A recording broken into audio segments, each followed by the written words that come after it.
Custódio, Zé Geraldo, toda a equipe da Secretaria de Governo. O secretário, na sua exposição, fez uma divisão do tempo, né? Tratou a dimensão política e depois um pouco a dimensão fiscal.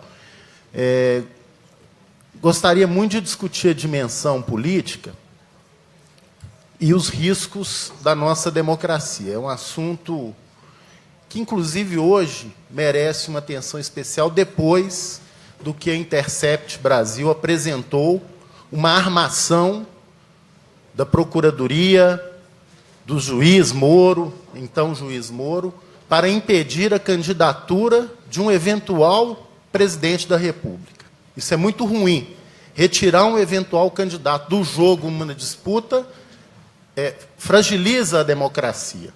E todos os áudios e tudo que foi gravado revela isso. E acho também que a fragilidade dos partidos tem causas, tem consequências. Eu concordo em parte com a análise do secretário, mas acredito que o próprio governador ajuda a demonizar a política em várias atitudes, inclusive no seu discurso de campanha. Agora, inclusive, tendo que adequar também o discurso à realidade, aí, né, sendo incoerente em várias medidas que tem tomado. Mas eu não vou tratar disso, porque a dimensão fiscal, a meu ver, pela urgência, inclusive da remessa dos projetos que o governo aqui sinalizou, através do secretário, exige de nós uma reflexão. Primeiro, existe, me parece, um consenso sobre os fundamentos da dificuldade fiscal e da crise fiscal dos estados, particularmente de Minas. Bom deixar isso claro. Houve um desleixo com a Previdência Estadual histórica. Não houve uma preparação. A gente tem que abordar isso de maneira adequada para não penalizar o servidor. O problema não é a Previdência. O problema é que os governos não aportaram recursos suficientes para preparar para um momento onde o número de inativos tende a superar o de ativos. Esse é um ponto de abordagem. Essa dívida do Estado com a União, o processo de renegociação, fragilizou os estados. Foram negociações ruins para os estados. O que leva, inclusive, muitos questionam que essa dívida já foi paga. Depois eu até vou entrar na questão da Lei Candir, porque a mesma singeleza com que é tratada a Lei Candir, o governo não vai pagar, não tem, é difícil. Mas e o que Minas já pagou? Eu acho que esse é um debate.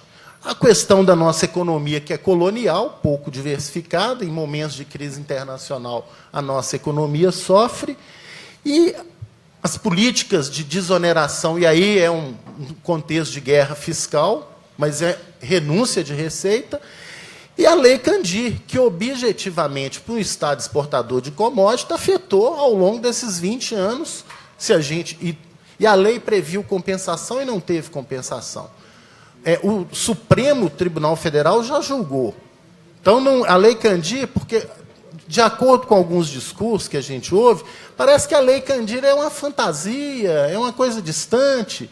Da mesma forma que nós temos uma legislação complementar da adesão, nós temos também uma decisão do Supremo e projetos em tramitação. Então, eu estou fazendo essa introdução para dizer o seguinte: é um equívoco do governador escolher o único caminho à adesão ao processo de recuperação fiscal.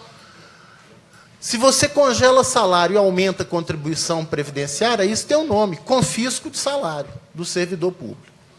A privatização da CEMIG, por exemplo, a relação custo-benefício será altamente desfavorável. A privatização da CEMIG resolve folha de pagamento um mês.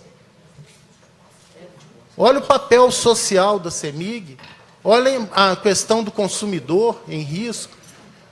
Então, acho que é um equívoco você, em nome de uma negociação com o governo federal, você penalizar o servidor, privatizar, fere a autonomia do Estado.